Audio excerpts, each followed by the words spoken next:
right, we are back. Time for the Adversity Podcast once again. Real people, real stories. I am your host, Mambo, and you got my co-host, Josh. What's up, everybody? How we doing today? Doing good, man. How you doing today? Man, I'm really good. I was waiting around all morning for my Geek Squad appointment, and they didn't show up. So my nephew and I ended up being able to fix the TV on our own. So it saved me about $700. There it is. I'm feeling it, man. I'm ready. I'm ready to take that $700 and go put it somewhere useful, like the golf course. Yes. So we are back with another episode and another great guest. And who do we have today, Josh? So today we have one of my Wolfpack buddies, Bruce Kahl, and he is a legend among men. I'm very, very fortunate. Bruce and I met on an airplane ride to Dallas, actually, and we were sitting next to each other. And the irony is that both Bruce and I are guys that we really don't talk to people on planes because it just gets annoying. And he and I was kind of putting my headphones on, trying to get my movie set up, and he kind of started chatting me up, and I started chatting back. And next thing you know, we were landing in Dallas, and neither one of us had done anything but talk and become buds. Nice. And coincidentally, our first hangout was at one of Chance's shows, right when the pandemic was kind of allowing people to perform again down in LA. Him and another buddy of ours cruised down there and met up with us, and that's where all the magic started happening. Yeah. Welcome, Bruce. Thank you, man. I'm glad to be here. So what was the conversation about on the plane? Man, life, really. That's right. Yeah, it was really about just life, the Lord, relationships, and just different brotherhoods that we both, we'd both shared. That was definitely a bond. It was cool, man. It was really cool, and to this day, being a guy that's here from Texas and it's only lived in California now for 3 years, I'm a very brotherhood oriented dude, right? So I've been literally asking the Lord to kind of put some really valuable people in my life, but I wanted people that had substance, people that really cared about life and the people that they're around. And then Bruce and I shared that commonality, both faith-wise and with the mentality of who we are. Right. So, Bruce was born in Laguna. Actually, Orange County. He ended up high school, Laguna Beach High. And that's crazy. I'm a beach guy for sure. So how long have you lived by a beach or near a beach? Geez, since the 70s. Since the 70s. Yeah, that's kind of a core thing with me, just loving that. So Bruce is an avid surfer. In fact, it's really cool because his grandson is now surfing. How old's your grandson, Bruce? He's 5. Yeah, he's a little rock star in Malibu. 5 years old. He's got long already hair like surfing? Hudson. Oh, he's already catching his own waves. His dad's a legend too, and just teaching him the way. He's got it down already. It's pretty wild, His name's Glider, named after his grandfather, who was a kind of a surfer legend in Malibu as well. It's wicked cool, man. The whole family surfs. The whole family surfs. Yeah. I mean, yeah. He's trying to get me out there. I've yet to go. My old uncoordinated clumsy tail. I don't know, but he says he can make it happen. So we're gonna. At some point, I'm going to suck up my pride and my ego and the fact that I'm going to just face plant right into the water, and he's going to get me out there and teach me how to do it. Yeah, no, we got you, bro. Pretty excited about it. We just need a big board for you because you're a big dude. So one of the things we talk about here on this podcast, with it being adversity, is just different things that we've gone through, right, to kind of get to where we're at now, and the different struggles and different places that we've been. And, kind of an adverse situation for me would be learning how to surf, right? So it's crazy how we as humans, there are these things that kind of come up that are almost super difficult in our brain, right? We mentally block ourselves from even experiencing it because we're just not real sure how we're going to come through that situation. Right. And surfing for me, I think, is one of them. And so I'm really excited to get this surfing thing out of the way. I really am. He doesn't believe me because he's like, for 2 years now, I think we've been friends, 2 years now? Yep. And he's like, dude, you gonna ever, I crashed at his house the other night, lives out at Malibu, it's a beautiful spot, surfboard right on front. And he's like, bro, this is the perfect time to go surfing. I was like, what about a gym? Isn't there a gym around here? Yeah, we did that instead. Can we go work out? A little something I'm more familiar with. I got a sweet hangover going. I don't know if I want to go jump on a surfboard right now. But yeah, it was. I have a feeling once you do it, you're going to want to keep doing it. That's what he says. Yeah, I'd put it a little differently. I'd just say I'm more of a waterman. I just love the ocean in every form and every mood, and that's just part of it. Just catching a few waves, it's an awesome lifestyle. How early do you think you get up in the mornings to go catch waves and be on the ocean? Well, maybe when I was younger, early. Now I kind of more about convenience surfing. Get up and go when it looks good and it feels good for me. Just get in some time when I can. It's so therapeutic. Yeah.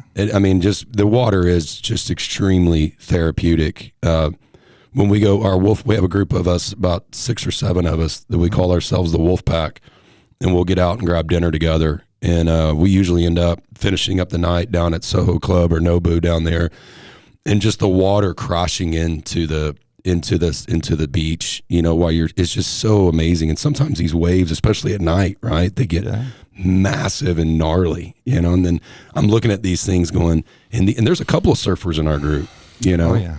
and I look at these waves, I'm like, man, these guys, that's pretty impressive. Yeah. It's pretty impressive that you can catch that thing, get up on a board and just sail through the water. And it's called a spot, or what is it called when you catch a line or catch a wave? I can't remember. You're telling me a story the other night about you and your daughter. You were catching one, you caught it together. Oh, we were just on a good wave together. Yeah. Really cool. Yeah. So Bruce, tell us kind of what you do, your story coming from being born in Orange County, graduating, you went to high school in Laguna. Ended up at Pepperdine. Yeah. And then ended up at Pepperdine. And quite a few adventures along the way, probably like you. Oh yeah, and how quite a few. And how many properties do you think you've developed in your career? Oh damn, we're gonna go business now, huh? All right. Probably developed over 220 shopping centers. That's wow. But I don't really insane. talk about it too much. You'll find I'm kind of a low key guy. Yeah, so very but you're low-key. asking, so I'm telling. So And I like it. I appreciate you tell it. Yeah. Wow. Yeah. That's amazing. I know, it's crazy, Yeah, isn't it? It's a thing. I'm pretty blessed. How did you get into that? Oh, it was kind of one of those crazy moments like maybe we all have. Maybe like the day I met you. I had a girlfriend at the time at Pepperdine. I had just gone to 1 year of law school. Wasn't for me. Career day. Some guy grabbed me across the campus, said, "Hey, you," and then kind of grabbed me and said, "Hey, you an athletic, competitive guy?" I said, "Yeah." He said, "Well, we're looking for guys to come work for us," and it was a commercial real estate company, and I mean I just took to it right away, and then just kind of took it from there. That's pretty incredible. Yeah, so that was a long time ago. Well, to do 220 shopping centers, you'd have had to have started a long time ago, I believe. Well, that's I think that's true. That's quite a few. I don't normally throw that number around. Now, is this something you wanted to do growing up, or was it that conversation with that gentleman at the time? I had an amazing dad who's kind of a powerful dude, and he just said, "Hey, you could do anything you want in life." But frankly, when we hit Laguna, I was just loving that. I never wanted to leave. I grew up in this beautiful little cove of Victoria Beach, volleyball, surfing, people. I thought that was all I needed to do the rest of my life, but I was kind of wired for something more. And after college, kind of jumped on this, and then got married, and that sense of responsibility takes over, and then you kind of find what's in you, and had some success, and Also some struggles. Oh yeah, anybody in real estate will tell you that there's a lot of ups and downs. So what do you think it is that you hold on to when you were going through, just not one particular struggle? Because I know you've been through, we all, like all of us, have been through several different runs where life kind of came at you a little bit different than you expected. Oh yeah. And you kind of had to re-navigate, right? Yeah. So what are some of the things you kind of utilize that maybe some of our listeners can take that are in the commercial real estate? I would just say who I am. I mean, I'm a blessed and grateful guy, and that's what I see. I mean, and one of the things I learned is just kind of keep some sort of balance in your life between family, friends, and a big part of me is kind of sports, athletic things, and really being part of nature. And so I pretty much had a saying to myself: I'd rather live in dirt floors and eat beans and rice than leave the beach. Yeah. It's that important to me because it's a gift that everyone can kind of share and experience, like I said, in every kind of situation. I mean, you can go for a walk on the beach, you can paddle out in shitty waves and still have fun and, you know, be with family and do stuff like that. So that's the kind of core stuff that I've always sort of centered for me. Also had some time in the mountains doing snowboarding and stuff. So, you know, I have a pretty hectic business, and I was a dad of 4 kids, but I kind of always told myself I needed to spend a lot of time, you know, connecting with what I love as a core person. And that, I think, helped me with my kind of even out, because, you know, if it's all about business, and it's too much, you know. Yeah. you gotta take care of it all. But I've had quite a bit of adversities. I think anybody in real estate will remember 2008, 2009. Yes. And that was a tough time for what we were doing, but, you know, thankfully made it through it. And, you know, as a result, I did a big shift in my life at that time, and actually took a sabbatical, took 2 years off, moved my family to Aspen, and snowboarded for 70 days a year and rode horses in the summer. So I totally changed up my game, but same theme, just, you know, finding connection with nature and finding good friends there. And, you know, then shifted again, reset, and did a whole nother round of real estate. But, you know, just trying to enjoy the ride. So when 2008 and 2009 came, you know, when you had to go through kind of that phase, what was your thoughts that were running through your head? I think it was important to just take care of my family, number one. And, you know, we were going through some stuff at that time, and just took the opportunity to focus on that. And business kind of took care of itself. You know, had my partner run the thing for a bit, and Just let it go. Let it go. You know, faith was a big part of it. Yeah. For sure. And his oldest son, Mikey, who we'll have on the podcast as well at some point, is also a legend, and also is in the same field of work. Oh yeah, he's a very successful commercial broker, and just a great-hearted, spirited dude. Just, he's on a roll. He's a good guy. Nice. It's pretty funny. Bruce was telling me a story about they were at a convention, I guess, and Bruce has been in it for a while, right? Yeah, and now his son's coming up and is starting to get some notoriety. So they're hop. You want to kind of Sure. Yeah, we went to a convention in San Diego, and you know, I have a lot of old friends in the industry, and then Michael has his little posse, and we crossed over, and we had a great night of just walking around the gas lamp district and going to the events and just seeing it all. And it was just beautiful to share as a father and son. It was very grateful, you know. You know, as a father of a young kid, and your kids are older, Yeah. right? You know, it's moments like that I look forward to. I'm sure you've got some moments like that are happening plenty of moments, with your kids too, Yep. now that they're older, right? Yeah. Where you're getting to share life with your kid, you know, and that to me is probably the most important, powerful piece of us as fathers, right? That we get to do. Yeah. Oh yeah. Unconditional love. Got to be there no matter what. You know, to do your best to just show them the way. Show them the way. Leadership. Yeah, I like what you said.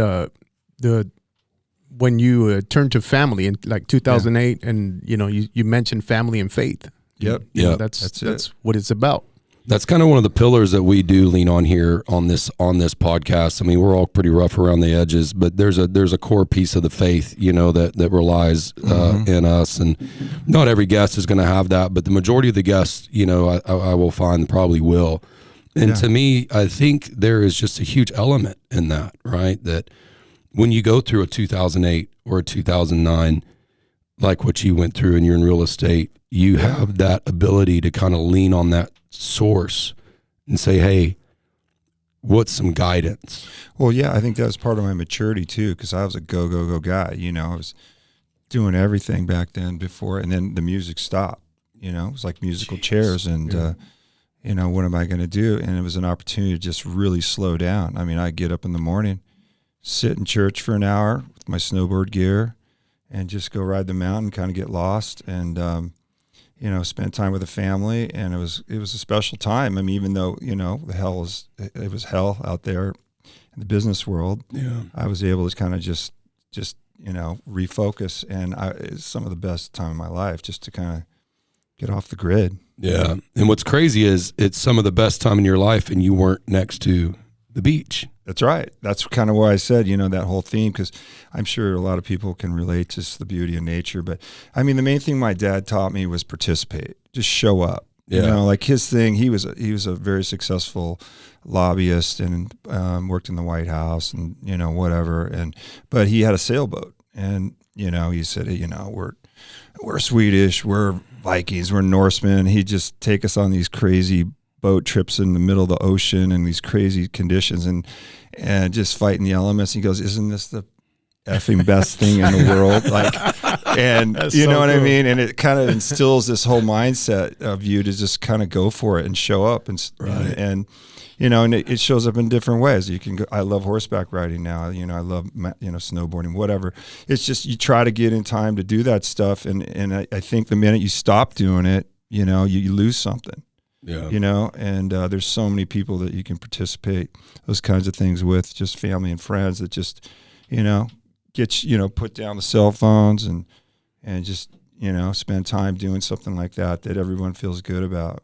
I think that's a key element, putting down the cell phone. Yeah. It's hard for a lot of people nowadays. It's crazy. You get all the things we had in different places. You have it all in one place now. Yeah. Steve Jobs, his whole thing was for it to be an extension of your hand, right? Like it'd be part of your body. And I think he nailed that right on the head. Successful. I think he got that one down. But it's even crazy. Like you go into a restaurant, and even if it's just a couple, right? And my wife and I try to be very diligent about this. Like when we're in the restaurant, try not to be on our phone. Yeah. Right? Because you'll go in the restaurant and you'll see two people on a date.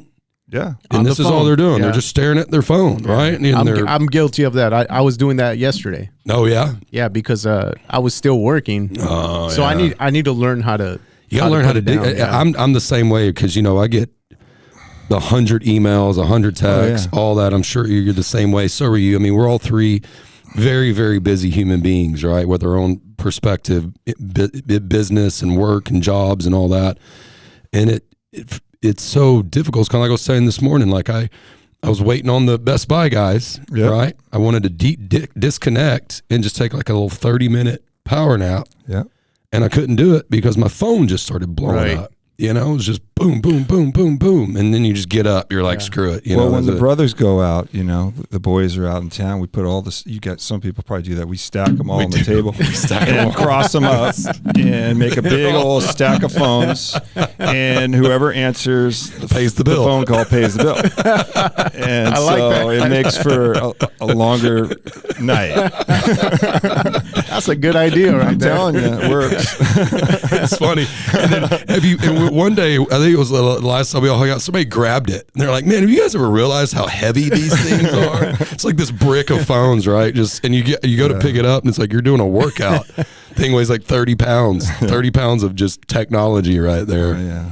It's amazing. I wonder how much, I'd be curious to know how much weight cell phones add to an airplane with all the people that are on a plane and all have cell phones on there. Yeah. Interesting. That is an interesting thought. Yeah.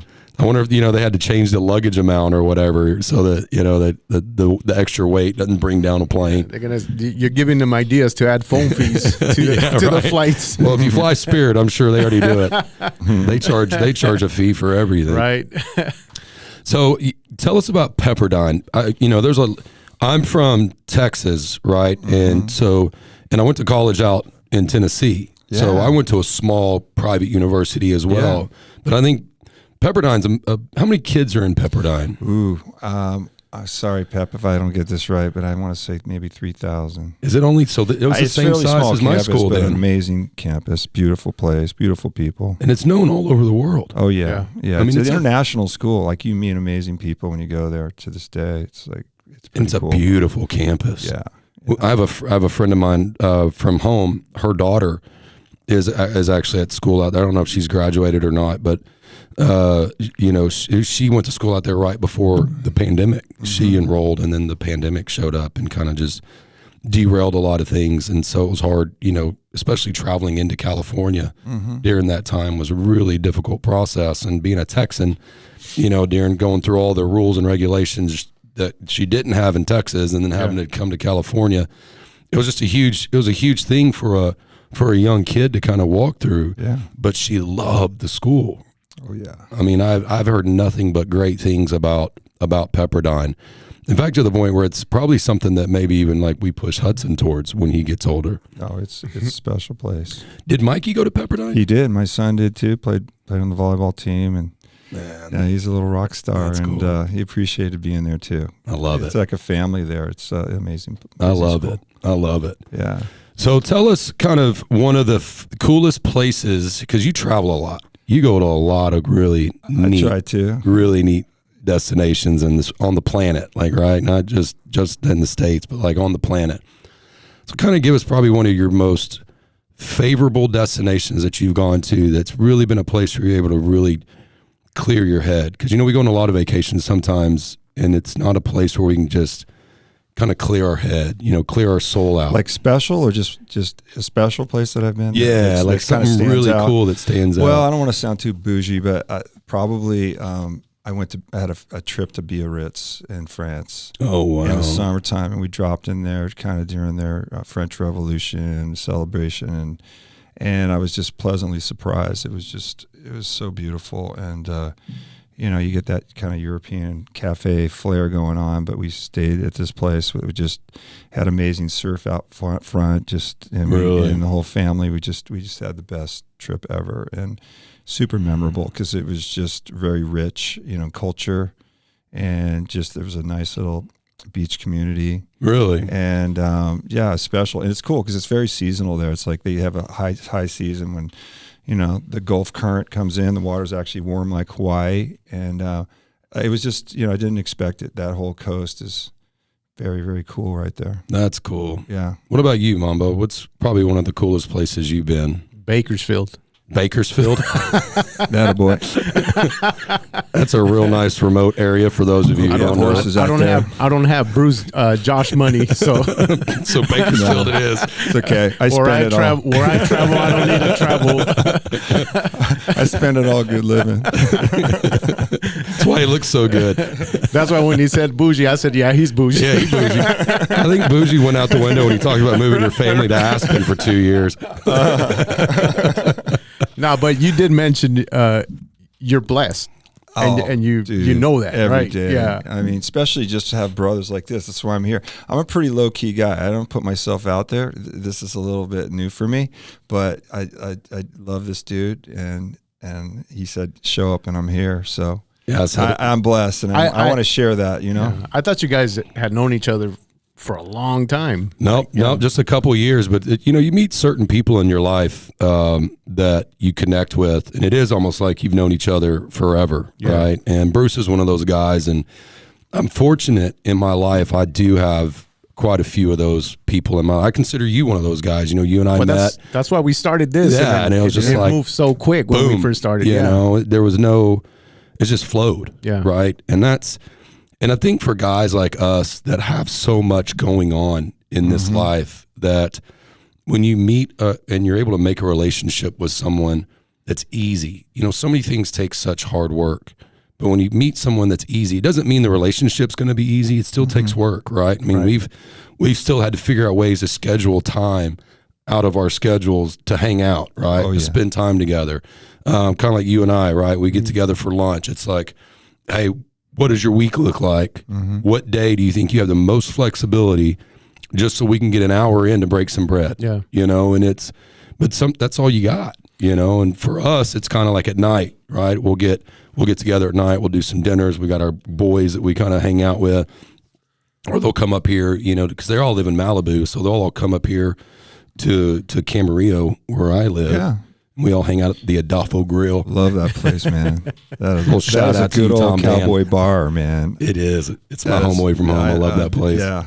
It's a sweet spot. Yeah. Good food, good friends, good times. What's it called? Adolfo Grill. I need to check that out. And it's been around for a while. Yeah, it's been there for a good minute, right there in that Camarillo And they Plaza. have those vintage photos on the wall from all these guys that ride the horse, Western. Dude. Yeah, it's pretty cool.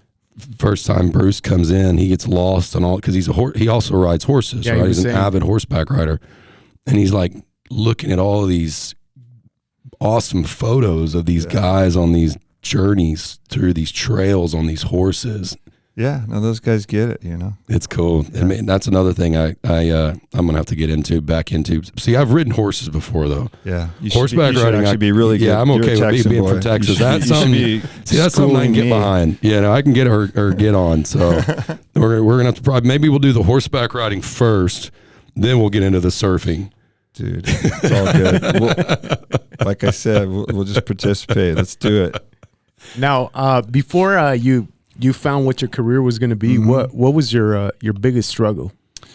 Ooh, young man age talking. Yeah, because I started pretty young. Biggest struggle, probably just not having a lot of direction in high school. I just kind of a kid who did whatever he wanted, discovered the beach, and kind of told my parents, "Sorry, I'll see you later," and just kind of doing my own thing, and then just got checked. Had some crazy experiences where I sort of turned my life direction, and then moved towards college and maturity. But there was a lost kid there for a few years. Yeah. And so found some purpose.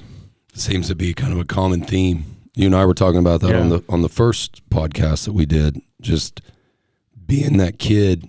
It's crazy how a lot of us try to figure it out on our own. Yeah. On your own, yeah. Yeah. And it's I call it speed bumps. Like we come across these speed bumps where, we have to get through that speed bump. Once we get through it, like what are we going to do? Like, are we going to go the right way, or are we going to pick up where we left off last time that got us to the speed bump? Right. That's right.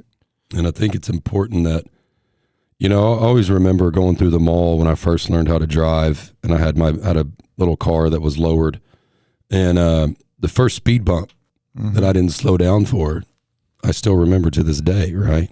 And I never stopped, and I never hit a speed bump like that ever again.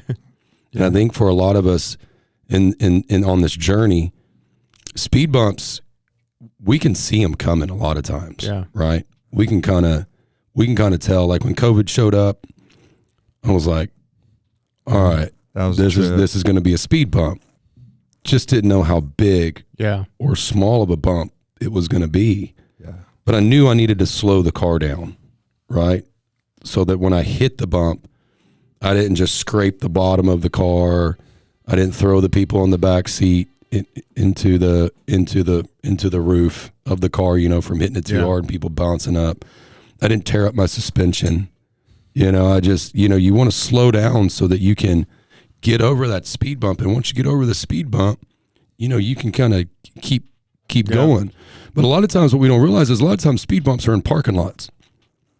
And a lot of times we don't want to get out of the parking lot, right? Because the traffic out on the street's just too fast. Yeah. So we'd rather slow down and drive super slow and keep hitting these speed bumps instead of just getting out on the road and just letting it rip, right? And stopping at a stoplight every now and then. Yeah. And I think that's kind of where we're going with this podcast, is trying to give people that security of just get out of the parking lot. Yeah. Get on the road. Get on your journey and drive.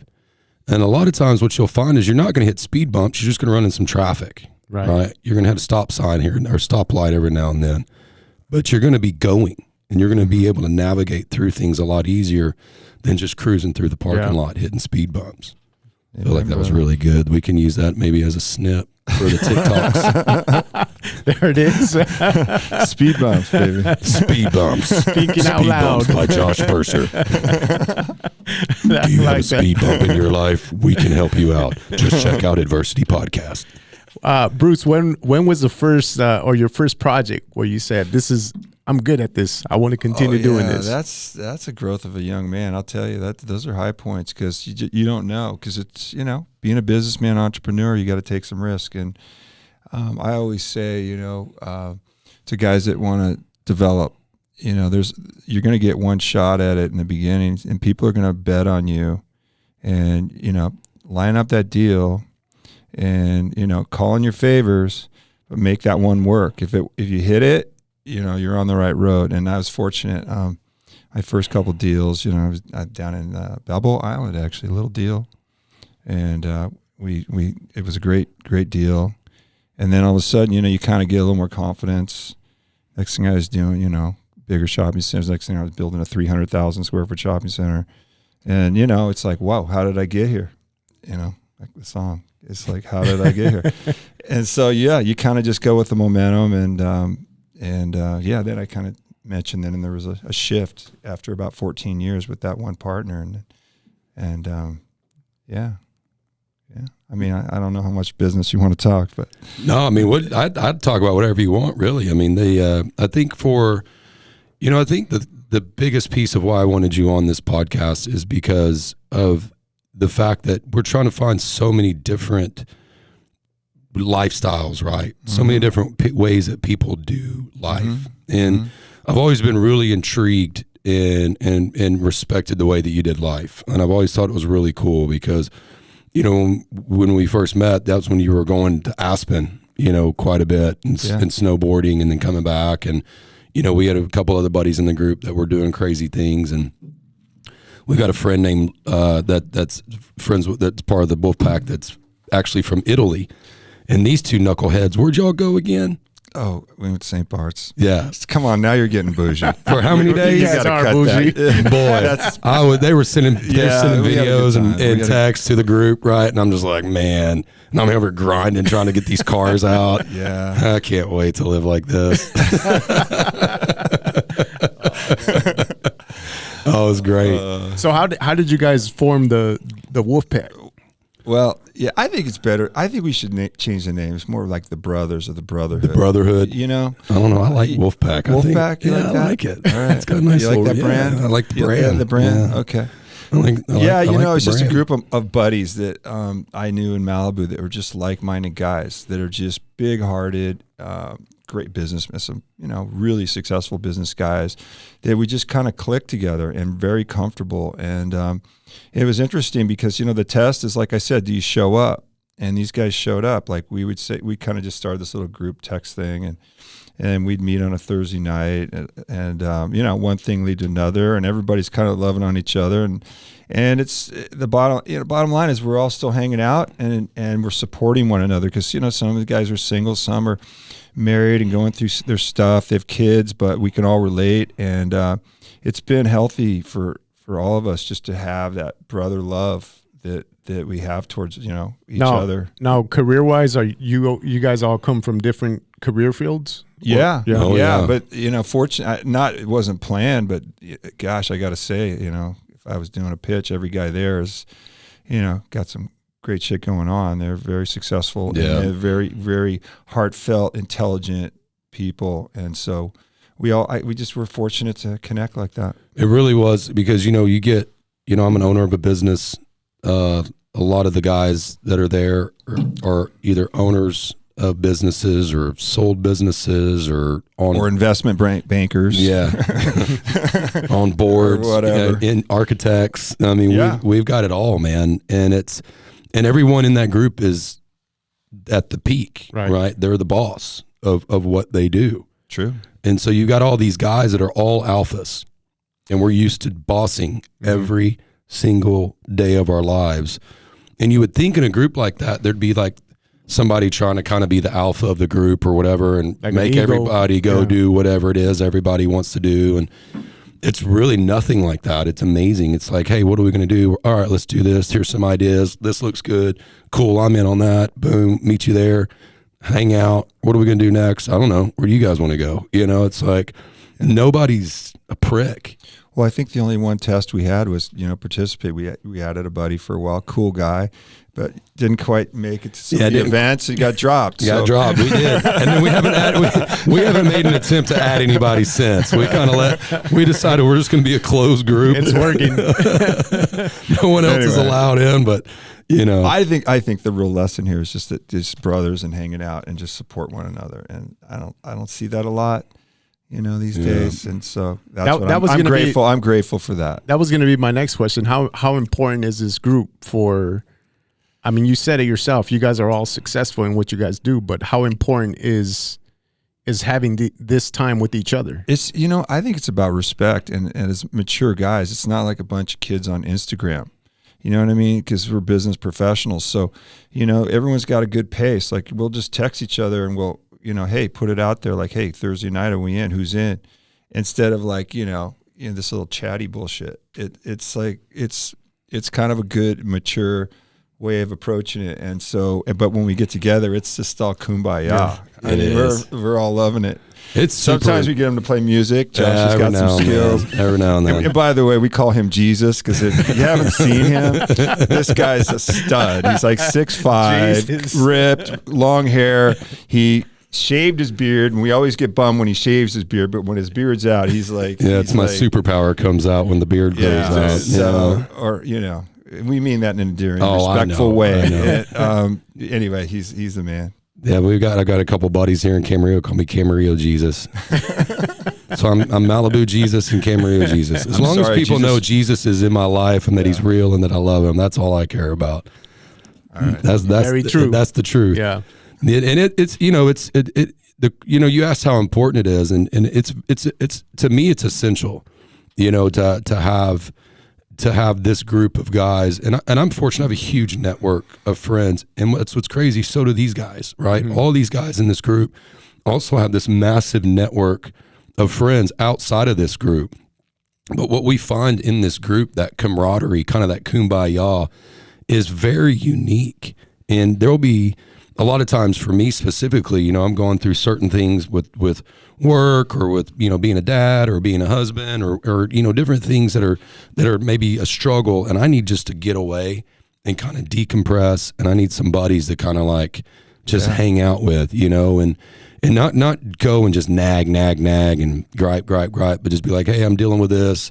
I could use some prayer. I could use you guys kind of loving on me a little bit. Let's hang out, let's chill.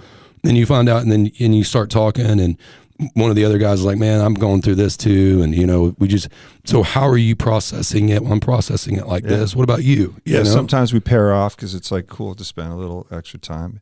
It's just turned into a good group of friends. That's it really the bottom line. It really has. I'm glad you guys are sharing this because, there's a lot of people, grown men who are afraid to have relationships like that where they share personal stuff. And I was one of those people until, I learned who was in my circle that I could trust and have conversations like that with.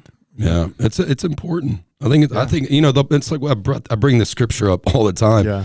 But there's two serious scriptures that remind me of how important it is. And one is like iron sharpens iron, man sharpens man. Yeah. And where two or more gathered together in his name, there he is, right? Mm-hmm. So there's these two very profound scriptures in the Bible that talk about the reality of how important that camaraderie is, that brotherhood is. Right. And, you look at all of the guys that have success, whether it's biblically related or not in life, they have this huge network of people around him. I mean, you look at LeBron, right? He brought all those boys up with him. All those guys that he has, Michael Carter's killing it on his own. LeBron's killing it on his own. All their families are very successful on their own. Right. But those guys are tight. I mean, even to this day, 20 years later, they're still extremely tight. You look at, and I laugh because people don't realize it, but you look at Dwayne Johnson and Kevin Hart. Mm-hmm.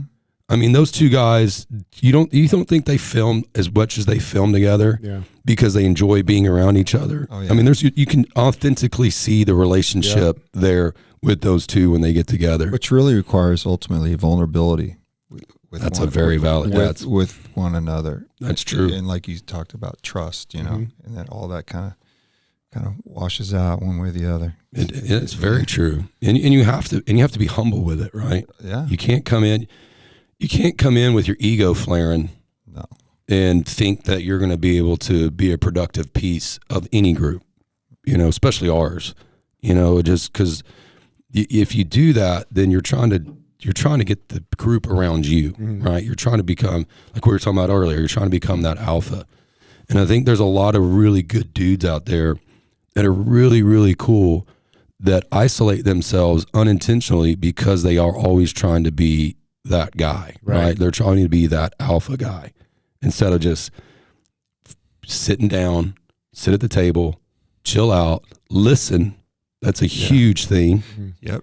Listen to what ears, other one people mouth. Yes. What are the other guys saying, right? And how can I feed off of that? And then how can I contribute without turning everything back to focus on me? And I think that's what's beautiful about this group that we have. Yeah. I think when you guys, what you're mentioning too, like those conversations, you listening and how can I help? Yeah. In the long run, it helps you out. Absolutely. Oh, yeah. Absolutely. It's super therapeutic. Yeah. Yeah. I mean, there's times I'm like, my brain's about to explode out of my head, and then we'll go meet up and link up. And the next day I feel and like, know you're safe and there's no judgment. Yeah, super Yeah. safe, No no judgment. Yeah. That's huge. Just keep loving unconditionally. That's what everybody needs. Yeah, and if you don't have it, you got to find it. Yeah. Yeah. Amen. Another blurb. No, I agree because, with me, I've had issues trusting people. And I think once, as I got older, I figured out my circle and I know who to call without being judged, without them sharing my personal stuff or worrying about them sharing my personal stuff with people. But it is important to have your circle of friends. I was never a big believer in counseling therapy until I was much older, and it does help. Oh yeah. But it comes in a lot of forms. Like I have a good buddy, Dr. Rick. Say, brother. He says, talk it out, man. Talk it to death. And sometimes you can do that with bros, Yep. It really helps. I agree. Just because with my family is like that was never talked about. Yeah. So I'm trying to break that cycle for my family, for my kids, grandkids. Yeah. And some people are blessed or are blessed with the finances and a loving family. Not everyone grows up the same. Right. So that's why I'm glad we do a podcast like this, so people can see that not only people that don't come from a good home, everyone goes through struggles. Everybody. Yeah, we all hit those speed bumps, and we gotta help each other out getting through it. And I'm hoping this podcast turns into the wolf pack for everyone. You know what I mean? Oh boy. Like I'm hoping everyone that's going through it comes to our podcast to get through things. Yeah, I really do too, and I feel like that being the main motive behind us starting this deal, and just have an authentic conversation without judgment, and it's a place where people can really come and hear some substance, right? Like how to navigate when it's going rough in your life. You don't have to give up, because it's going to happen again. Yeah. And if you give up that time and you make it through, then what's going to happen the next time when you have another situation, right? Yeah. Are you going to be in the same position where you just want to give up? Yeah. Or are you going to navigate and push through and develop strength and develop some confidence about yourself, develop some swag, as the kids are saying these days? Because there's so many of us out there. I was guilty of this. I was thinking about how as a kid, I didn't really know how to make friendships because I had such insecurities because my dad left, right? Mm-hmm. So I didn't have the cool dad that was taking me out in the sailboat, and challenging the elements. But yet, either way, we both had our struggles as high school kids. Yeah. And we and you talked about this as well. Yes. And so there was a lot of insecurity in that for me, and even it translated into college. And it wasn't until I got out of college, got into the car business, started kind of making my own way. Mm-hmm. And all of a sudden people were wanting to pull from me, like resources, financially, emotionally, spiritually, and they weren't wanting to put back. And I was just giving because I just wanted to be friends with everyone. Like I just wanted to have all these friendships, right? Yeah. And I really developed wisdom on how to properly identify which friendships I needed to be associated with and which ones I needed to spend time on. Yeah. Because if you spend time in the wrong relationships, all you're going to do is burn yourself out. Yeah. But if you spend, and if you spend time in the right relationships, then what happens is you end up getting encouraged, you get edified, Your friendships are exhorting you. They're motivating you to push forward. And you can have those moments where you can wake up, and I feel like shit today. I feel depressed. I feel down. I'm down on myself. I feel like I'm just losing my mind. I don't know what's going on. Can you pray over me? And instead of having the Job effect where people start coming after you, right? You get the loving effect of, yeah, man, I got your back. No judgment, no worries. And what's cool, like with Bruce, is I'll get follow-up texts, kind of what you were talking about when we first started, about how are you doing? Yeah. You know, how are you feeling? How's the brain? You know, how's the spirit? How's the psyche? You know, are you getting your exercise in? It's like, it's just these little, and you think they're so, you know, they're so subtle, but you don't realize how magnificent the magnitude that they have on your life. Yeah. And it gets you going to where, yeah, I need to get up. I've got to get in the gym. I've got to get up. I've got to go to work. I've got to get up, and I've got to be a dad to my kid. I've got to be a husband to my wife. You know, I've got to do these things, and I got to do them efficiently, and I've got to do them where they're not going to suffer or struggle because I'm just in a weird funk. Yeah. And it's telling you that I see you, brother. Yeah. I see you. I'm thinking of you. Yeah. It's true. Yeah. Very true. The intro episode, that's pretty much what we talked about there. Yeah. Yeah, it's true. That is true. A simple text or a simple call can go a long way for you know, a friendship or what that other person at the other end is going through. Yeah, it really can. Yeah. It really can. It's a beautiful reality to have. So, you know, I feel like moving forward, you know, with this thing, we're gonna really have some pretty eclectic guests on here, and Bruce, we really are so thankful that you came on with us, and just that you took some time out of your day to spend with us. Now, you know, before we start getting ready to kind of close this thing down here in just a few minutes, what do you think is your most amazing story about your buddy Josh? Oh. Put him right on the spot. You remember, it's being videoed. It's going to be all over the world. Dude, just the way you walk in a room. This guy's a rock star.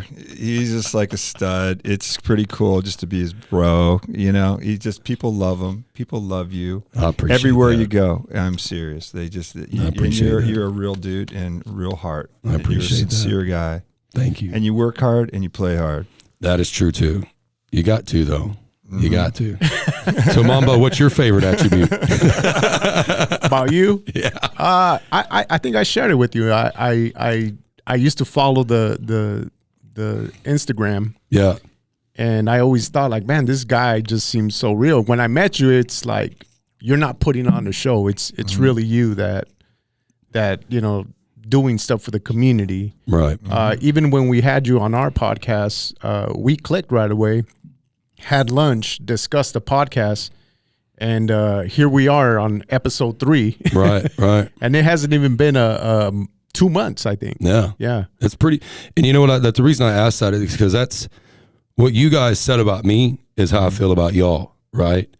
And I think that's, as we are trying to set some standards for people to kind of be able to live by, you need to find people that will look at you the same way you look at them.